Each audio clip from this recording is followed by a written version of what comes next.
Ngikwanga moayo Motimanya Yesu Ngikwanga fiesu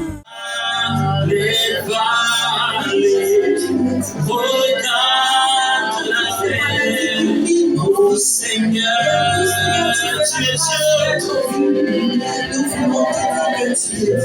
merci Jésus, ta fille.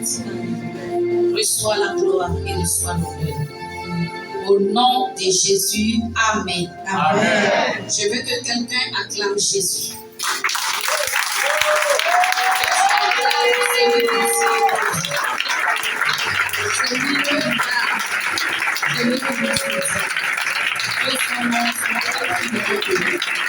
Au nom puissant de Jésus.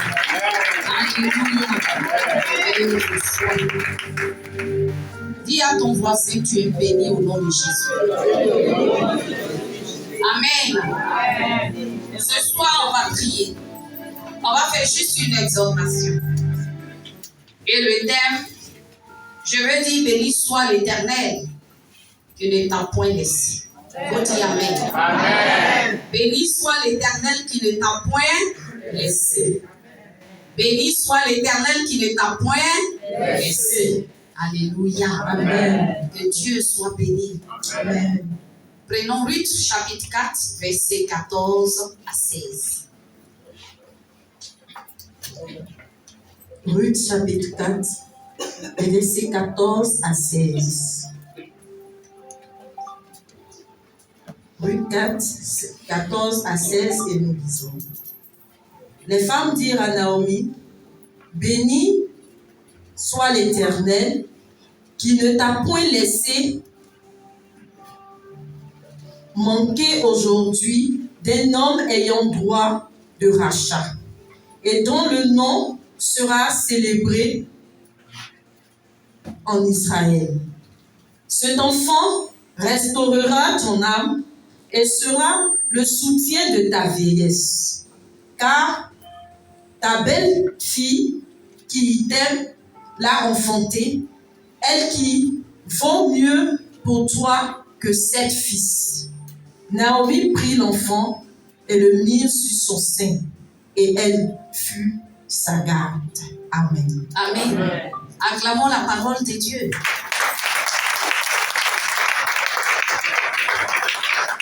Alléluia. Amen.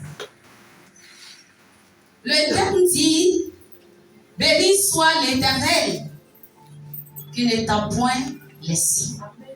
Est-ce que Dieu t'a laissé? Non. Est-ce que Dieu t'a oublié? Non. Est-ce que Dieu t'a abandonné? Non. Acclame encore Jésus.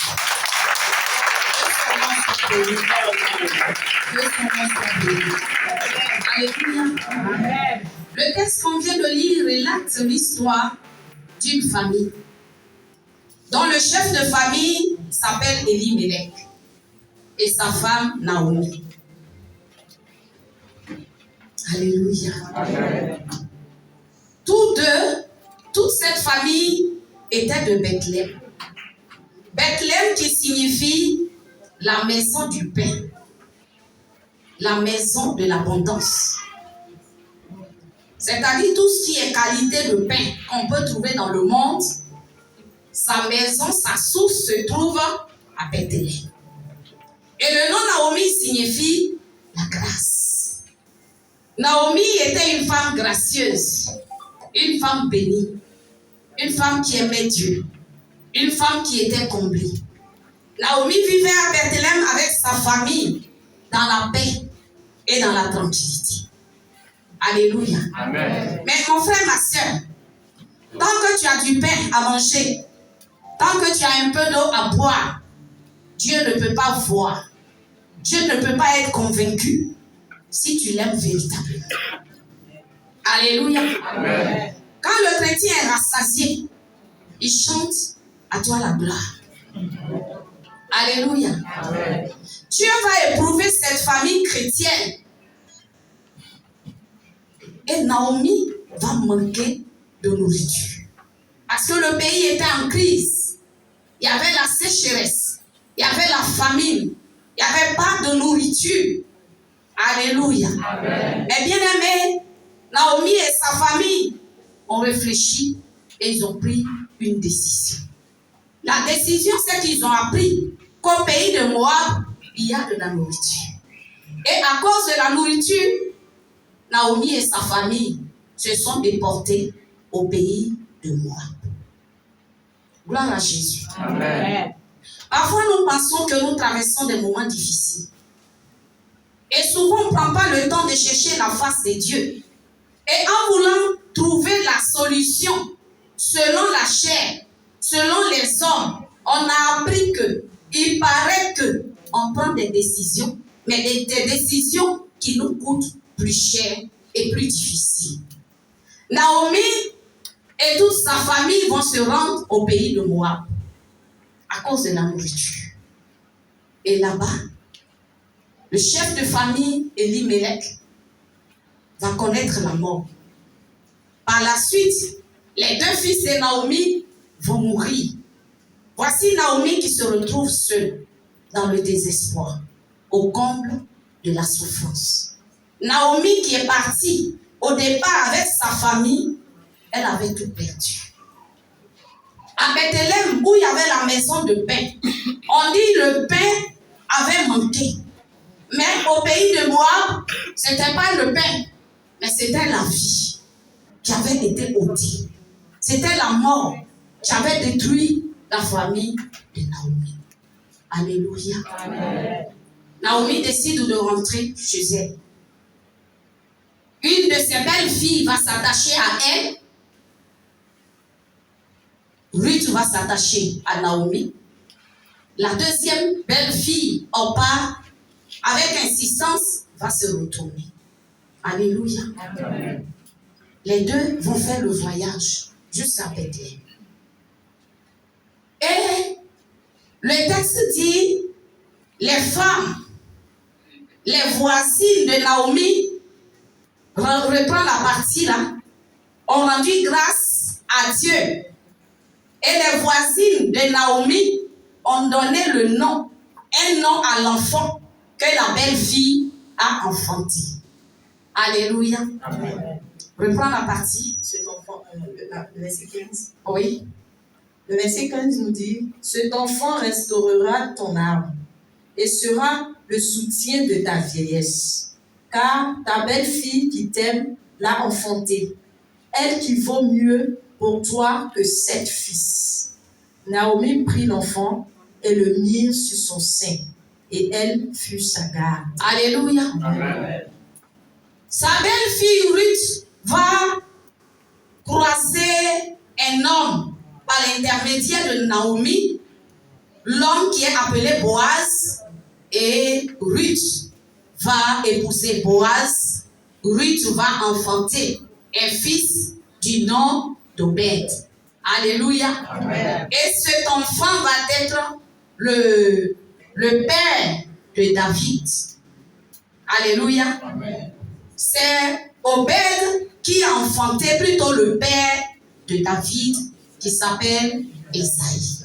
Alléluia. Amen. Et Jésus-Christ de Nazareth va naître encore de la même famille, comme l'ange pouvait dire Jésus-Christ, fils de David. Alléluia. Amen. Alléluia. Quand on prend le même texte, dans le même texte, on va au chapitre 1. Il a dit ici, chapitre 1, verset 19, elle fit ensemble le voyage jusqu'à leur arrivée à Bethléem. Il s'agit ici de Naomi et de sa belle-fille Ruth. Et lorsqu'elle entrait dans Bethléem, toute la ville fut émue à cause d'elle. Et les femmes disaient, est-ce là Naomi? Alléluia. Amen. Alléluia. Amen. Les mêmes femmes, à la fin, qui se sont réjouies avec elle, les mêmes femmes qui ont glorifié Dieu, les mêmes femmes qui ont donné le nom à l'enfant, les mêmes voisines au départ. Ces mêmes femmes ont posé la question au chapitre 1. Est-ce là Naomi? Est-ce toi Naomi? Regarde comment tu as maigri. Regarde comment tu as noirci. Regarde comment tu es devenu. Regarde comment ton teint a changé. Alléluia. Les mêmes bouches qui ont parlé hier, les mêmes bouches qui t'ont condamné hier, c'est les mêmes bouches qui qui vont t'acclamer dans ta gloire. C'est les mêmes bouches qui vont t'élever dans ta gloire. C'est les mêmes bouches qui vont dire qu'auprès de toi, il y a le véritable Dieu. Alléluia. Naomi dit, béni soit l'Éternel. Elle loue Dieu avec ses femmes. Les mêmes femmes qui ont dit, mais on ne te reconnaît pas, c'est toi Naomi. Regarde comment tu es devenue. Regarde comment ton teint. Regarde comment tu as maigri. Mais tu as dit qu'il y a la nourriture. Pourquoi tu es revenue comme ça? Les mêmes femmes disent, béni soit l'Éternel ton Dieu qui ne t'a pas oublié. Est-ce que Dieu va t'oublier? Est-ce que Dieu va t'oublier? Alléluia. Dieu ne peut pas nous oublier. La Bible dit que l'Éternel n'oublie pas. Même comme une mère qui tient un enfant dans ses bras, ainsi l'Éternel ne peut pas oublier ses enfants. L'Éternel ne peut pas oublier ses servantes. L'Éternel ne peut pas oublier ses serviteurs. Dieu ne peut pas oublier ses enfants. Tu peux mal commencer. Tu peux démarrer difficilement. Tu peux démarrer avec des soucis. Tu peux ne pas travailler aujourd'hui. Ça peut être compliqué. Tu n'as pas de mari. Tu n'as pas de travail. Tu es dans la faim. C'est vrai. Mais ce n'est pas le commencement qui compte. C'est la fin qui compte. Et il dit la fin d'une chose vaut mieux que son commencement. C'est pour cette raison que nous savons que dans quelques 2 jours, sinon dans un seul jour, on va rentrer dans le mois de janvier. On va mettre nos 2 pieds en 2022. Comme on sait que l'Éternel est le commencement et la fin, comme on sait qu'il est l'alpha et l'oméga, comme on sait que quand l'Éternel est avec toi, malgré les vents et marées, la main de Dieu sera toujours sur toi. La puissance de Dieu sera toujours sur toi. La gloire de Dieu va toujours se manifester parce que Dieu est fidèle. Il dit dans sa parole, vous pouvez être infidèles. Et nous sommes infidèles. Est-ce que nous ne sommes pas infidèles? David dit, si l'Éternel voulait tenir compte de nos fautes, de nos erreurs, qui allait subsister? Personne. Alléluia. Amen. Personne. Ananias et Saphira ont menti un peu, juste pour un petit mensonge. Qu'est-ce qui s'est passé? Dieu les a tués. Alléluia. Amen. Ouza voulait simplement attraper l'arche qui était sur le point de tomber. Ouza voulait faire du bien. En redressant l'arche de l'Éternel, qu'est-ce qui s'est passé? L'Éternel l'a frappé. Il est tombé. Alléluia. Amen. Vous et moi, on ne vit pas parce qu'on est mieux. Vous et moi, on ne vit pas parce qu'on est sans faute. Vous et moi, nous ne vivons pas parce qu'on est saints. On vit par la grâce de Dieu. Amen. En cette situation de crise sanitaire, combien de fois les personnes sont tombées? Combien de fois des familles ont été dans des soucis? Combien de fois les gens ont été malades? Combien de fois les gens ont été exposés à des situations difficiles? Mais regarde la main de Dieu sur ta vie. Amen. Regarde ce que l'Éternel a fait pour toi. Regarde la main de Dieu qui t'a assisté. Le prophète Samuel pouvait dire que jusqu'ici, là, l'Éternel nous a secourus. Pourquoi ne pas bénir Dieu? Parce que jusque-là, l'Éternel nous a fait du bien. Il convient de lui dire merci. Et il convient aussi de bien démarrer l'année. Mon frère, ma soeur, on est pressé. Et demain, à partir de minuit, on va commencer à souhaiter les meilleurs vœux. Bonne heureuse année. Beaucoup d'enfants, beaucoup de paix, beaucoup de joie, beaucoup de maris. Ah, parfois même c'est beaucoup de maris. Alléluia. Beaucoup de femmes. Beaucoup, tout est beaucoup. Alléluia. Mais tous ces vœux-là, est-ce que ça s'accomplit? Est-ce que ça se réalise? Ça devient comme des simples slogans. Ça n'a pas d'impact. Ça ne peut même pas impacter notre vie. Alléluia. Amen. Pour ceux qui étaient à la prise des portes de l'année, les 12-12, on a vu que chaque mois est dédié à une divinité.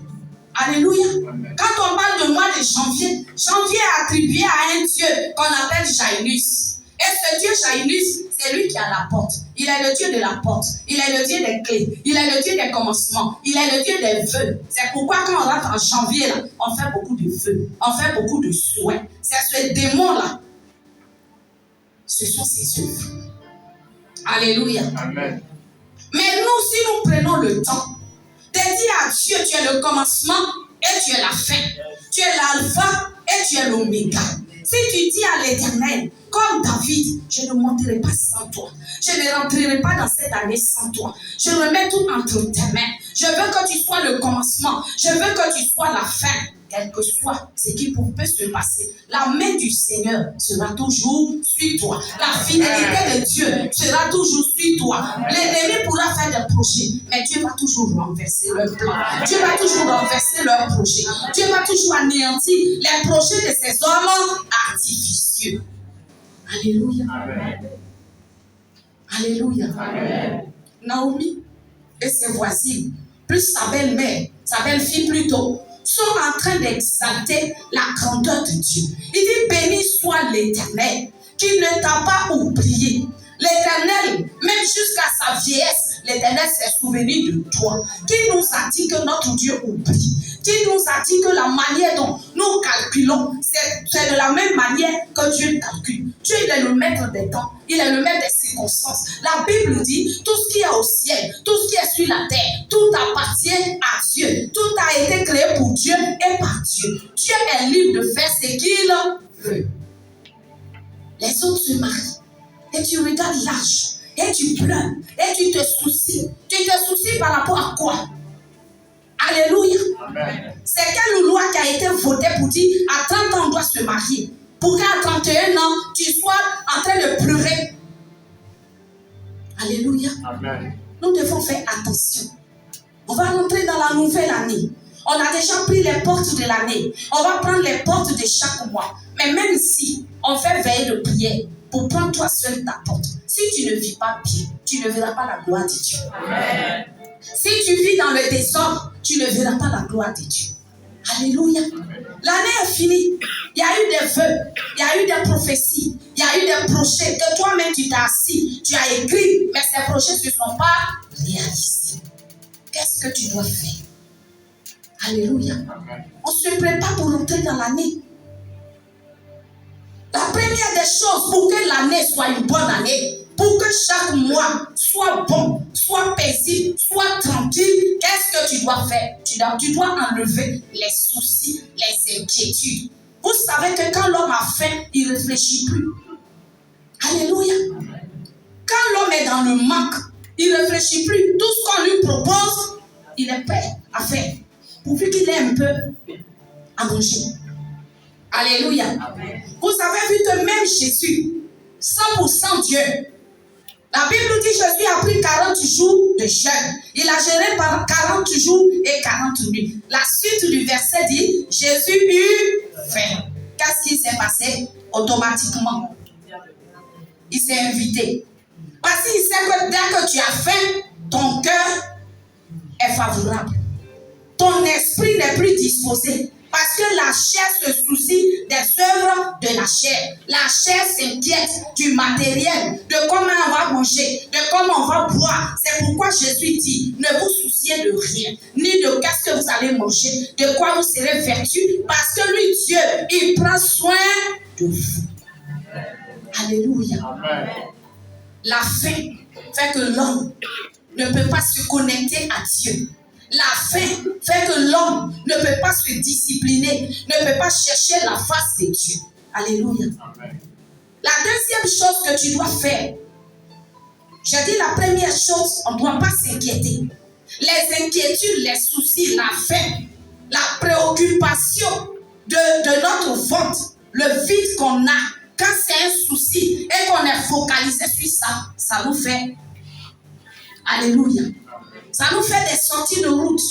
Et ce que tu as prévu pour nous ne s'accomplira pas.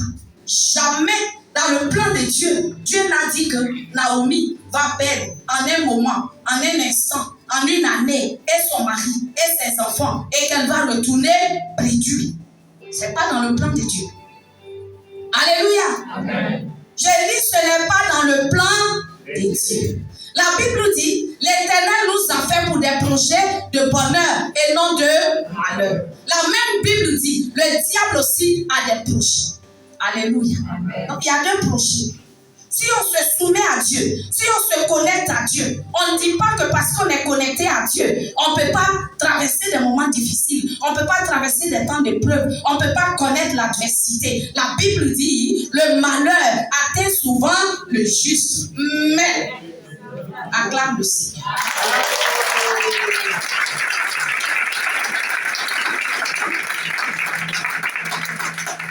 Le malheur atteint souvent le juste. Le malheur atteint de temps en temps le juste. Le malheur atteint parfois le juste. Mais l'Éternel, son Dieu, l'en délivre toujours. Pour le diable, là, c'est de temps en temps. Pour Jésus, là, c'est toujours. Donc, tu peux dormir tranquille. Tu vas rentrer dans 2022 tranquille. Que tout ce qui est souci et inquiétude soit balayé au nom de Jésus. Ne t'inquiète de rien. La Bible dit votre Dieu s'en charge. Votre Dieu connaît vos besoins. L'Éternel connaît tes besoins. Alléluia. La deuxième chose que tu dois faire, c'est de réfléchir. C'est de faire ton bilan. On a fait 2021. On a un jour près. Il y a des choses qui ne se sont pas accomplies. Tu t'assois, tu dois faire ton bilan. Qu'est-ce qui a marché et qu'est-ce qui n'a pas marché? Alléluia. Des choses peuvent ne pas marcher parce que tu n'as pas pris des dispositions. Tu es tombé dans l'impudicité. Tu es tombé dans l'adultère. Tu es tombé dans telle chose. Prends les dispositions spirituelles pour mettre fin à ces choses afin que tu ne conduises pas dans la nouvelle année. Alléluia. Vous-même vous dites que les mêmes causes produisent les mêmes effets. Donc si tu continues toujours dans l'adultère ou à la maison, on mange poisson magne et puis au dehors, la petite fille là, elle mange poulet pressé. Est-ce que ça va marcher? C'est nous on prie, mais on mange magne. C'est nous on prie pour vous. Nous on mange magne. Et puis au dehors, vous mangez poulet pressé. Parfois elle va te dire que j'ai trop mangé poulet. Je ne veux pas poulet. Je veux quoi? Poisson. Parfois elle va dire qu'aujourd'hui je veux mouton. Je veux méchoui. Je veux pas coffou. Tout ça là, vous payez. Alléluia. Amen. Vous payez. Faites votre bilan. Et puis revoyez-vous. Acclamez notre papa.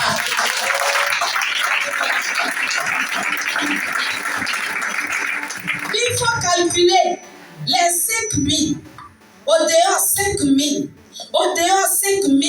Petit terrain, Dieu t'a donné là. Tu n'as pas pu réaliser. Même petit brique, tu n'as pas pu faire. Il faut calculer. Alléluia. Amen. Alléluia. Amen. Ce que Dieu te donne, c'est pour Dieu. Tu dois gérer comme Dieu veut. Gloire à Jésus. Amen. Et quand tu gères bien, quand nous on prie pour toi, la prière monte. Amen. Alléluia. Il faut te revoir. Il ne faut pas reconduire les mêmes erreurs dans la nouvelle année. Sinon, tu ne diras pas qu'on a prophétisé sur moi et la prophétie ne s'est pas réalisée. Alléluia. Amen. La prophétie, c'est le souhait de Dieu. C'est le plan de Dieu. C'est le cœur de Dieu. C'est le projet de Dieu pour ta vie. Alléluia. Amen. Vous voyez notre maman. On l'a jetée dans un puits. Et elle est dans le puits, elle se débat. Elle se débat même pour sortir. Elle ne peut pas sortir. Alléluia. Amen. Et Dieu a un plan. C'est parce que Dieu a un plan pour elle. Quand Dieu va lui dire, va quelque part là-bas, dans une maison. Ils ne sont pas beaucoup, mais ils sont là-bas. Là-bas, là, Dieu agit. Dieu fait quelque chose. Et ce soir, son âme sera sauvée par la puissance de Jésus-Christ de Nazareth. Elle se débat, elle lutte. Elle lutte. Sa vie là, c'est lutte seulement. Maman, c'est pas vrai. C'est pas vrai. Elle lutte. Elle se débat. Elle se débat. Mais tu es dans un puits. Et puis autour du puits, il y a des maîtres qui suivaient. Tu ne peux pas sortir. Alléluia. Mais ce soir, les œuvres de Satan vont prendre fin au nom de Jésus. David dit, même si on me jette dans la vallée de l'ombre de la mort, je n'ai aucune crainte parce que je sais que mon Dieu est avec moi. Amen. Je mort, je ne crains pas le séjour des morts, je ne crains pas les Goliath, je ne crains pas le Pharaon, je ne crains pas parce que les pharaons, l'Éternel les engloutit au milieu de la mer. L'Éternel les engloutit, l'Éternel les engloutit par la puissance de son esprit. Alléluia. On doit faire notre bien. Ce qu'on a fait qui est bon, c'est-à-dire 2021, j'ai eu le temps de méditer. J'ai beaucoup médité. J'ai beaucoup prié. Ça, c'est déjà bon. On dit l'équipe qui gagne, on ne la change pas.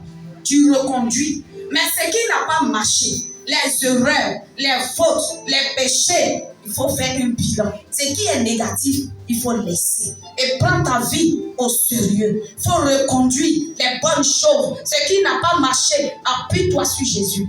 Appuie-toi sur sa parole. Appuie-toi et tu verras ces grandes choses se réaliser dans ta vie. Parce que notre Dieu, il ne ment pas. Il n'est pas un homme pour mentir, ni le fils de l'homme pour se repentir. Ce que la bouche de l'Éternel dit, sa main l'accomplit. Alléluia. Alléluia. Amen. Nous devons marcher par la foi et non par la vue. Alléluia. Tu dois te laisser par la foi et être l'ânon sur lequel Jésus va s'asseoir. Le chrétien qui refuse d'être l'ânon, pas l'ânon attaché, mais l'ânon détaché, pour que Jésus s'asseye sur lui, tu ne peux pas voir la gloire de Dieu.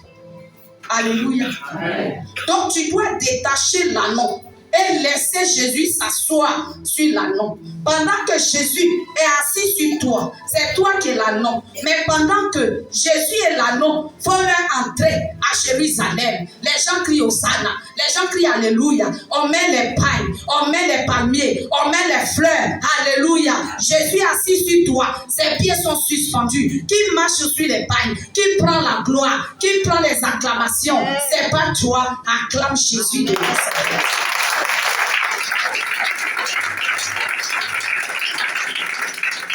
Tu veux voir la gloire de Dieu, il faut changer ta manière de vivre. Il faut changer. Tu peux commencer difficilement. Tu attends. Jusque-là, tout le monde s'est marié, tu n'es pas marié. Mais ce n'est pas un problème. Parce que il y a un jour, la Bible dit il y a eu un soir et il y a eu un matin. Forcément, ton matin va arriver. Amen. Même si tu es en train de traverser le soir, même si tu es en train de traverser les ténèbres, même si en ce moment tu es dans l'obscurité, il aura forcément un matin. Parce que c'est l'Éternel qui fait ces choses. Tu dois croire, tu dois compter sur Dieu. Rien n'est perdu, rien n'est gâté. Le temps appartient à Dieu. Il dit 1000 ans à tes yeux, c'est comme un jour. Un jour aux yeux de Dieu, c'est comme 1000 ans. Ta façon de calculer et le calcul de Dieu n'est pas pareil. C'est pourquoi tu ne dois pas te soucier, mais tu dois compter sur Dieu. Pour la vie de tes enfants, tu dois compter sur Dieu. Pour ta destinée, tu dois compter sur Dieu. Pour tes projets, tu dois compter sur Dieu. Pour ta vie, tu dois compter sur Dieu. Amen. Abandonne-toi au Seigneur. Abandonne ta vie à Jésus. Abandonne toute chose au Saint-Esprit de Dieu. Et tu verras que la nouvelle année sera une année de tranquillité, une année de paix, une année de joie, une année d'élévation pour toi, parce que ton Dieu ne sommeille ni ne dort. Pendant que nous sommes ici, en train de chercher la face de Dieu, les autres sont couchés au CHU et très chers. Alléluia. C'est pourquoi j'aime donner le terme. Béni soit l'Éternel qui ne nous a pas oubliés. Alléluia. Les autres sont en très civil. Tu vois des malades, bien aimés. Quand on fait équipe pour dire qu'on va aller dans les hôpitaux, on va aller aux maladies infectieuses, on va aller voir les malades. Il y a des malades, mouches assis ici, même leurs bras, leurs mains qui vont soulever pour chasser mouches, ils ne peuvent pas le faire. Alléluia. Vous êtes là et vous voyez les gens tomber. Vous voyez les gens tomber. Vous voyez les gens tomber. La mouche peut rentrer dans ses narines. Il ne peut pas se lever. Il ne peut pas secouer. Il ne peut pas prendre sa main. Il ne peut rien faire. Il attend. Le cœur là-bas, quand ça fait un couteau, le cœur là attend quelques minutes. Alléluia. Ces minutes sont comptées. Ces jours sont comptés. Vous et moi, on vit. On a la joie. On danse. On acclame Jésus. Alléluia. Et c'est pourquoi cette nouvelle année doit être Dieu pour vous une année de grâce, une année de paix, une année de tranquillité. Au commencement, c'est la parole. La parole, c'est Dieu. Ne commencez pas sans Dieu. Commencez bien. Et quand vous commencez bien, celui qui a été le commencement, il sera la fin. Alléluia. Que le Seigneur vous bénisse. Que sa grâce soit sur vous. Que les portes du mois de janvier s'ouvrent. Que nos ennemis soient écrasés par la puissance de Jésus. On ne peut pas empêcher Satan de travailler, mais sachez que Satan n'aura jamais raison sur vous. Si vous réglez vos actions, si vous réglez votre manière de faire, si vous réglez votre manière de suivre Dieu, si vous réglez votre manière de servir Dieu, on ne sait pas Dieu pour quelqu'un, on sait Dieu pour soi-même. On ne sait pas Dieu dans la tricherie. Il dit dans Malachie, est-ce qu'un homme peut tromper Dieu? Mais pourtant, vous me trompez. Est-ce qu'on peut tromper Dieu? Réglons nos actions. Réglons notre manière de vivre. Réglons notre marche avec le Seigneur. Attachons-nous à Dieu. Que dans cette nuit, quelqu'un prenne la décision pour dire, la nouvelle année qui va marcher, qui va commencer, ma manière de servir Dieu va changer. Ma manière de voir Dieu va changer. Je vais mettre de l'ordre dans ma vie. Je vais mettre de l'ordre dans ma manière de faire. Je vais mettre de l'ordre. Et en mettant de l'ordre, tu verras la gloire de Dieu. Tu verras le succès. Tu verras le succès. Tu verras le succès. Tu verras le succès. Tu verras le succès. Tu verras le succès.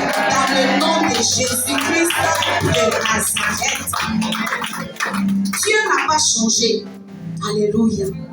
Que le Seigneur te bénisse. Amen. Tu es venu consacrer le premier mois à Dieu. Il faut que ce mois soit béni.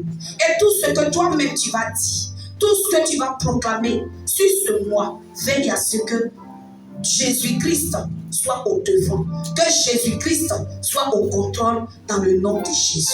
Amen. La dernière disposition pour une année meilleure et puissante que je vais vous donner, c'est l'onction qui suit ta vie.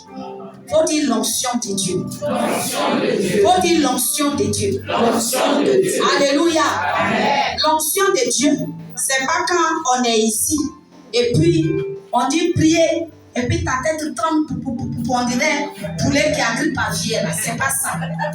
Alléluia. L'onction de Dieu, c'est la puissance de Dieu qui est en toi. C'est la grâce de Dieu qui te guide. C'est la force de Dieu qui t'oriente. Alléluia. Amen. Tu dois demander encore l'onction.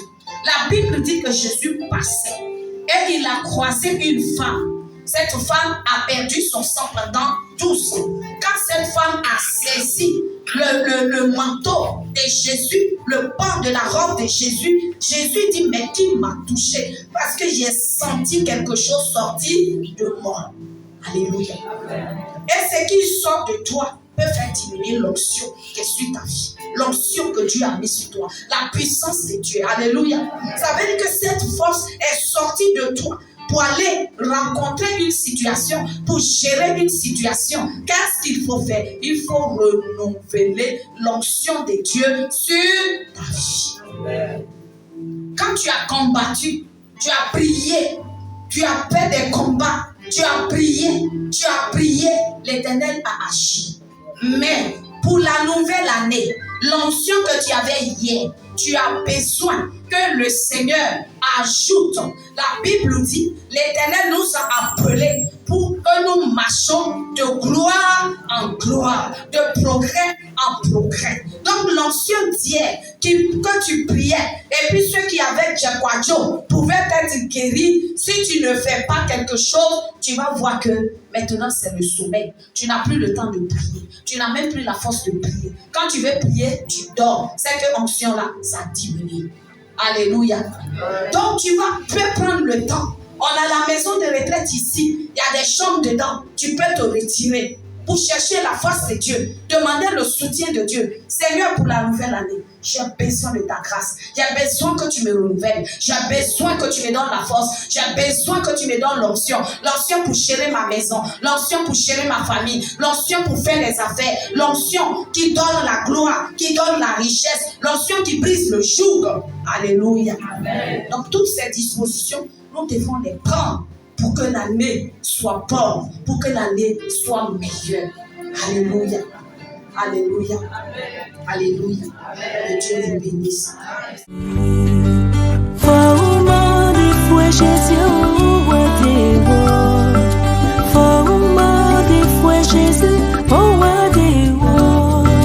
La fille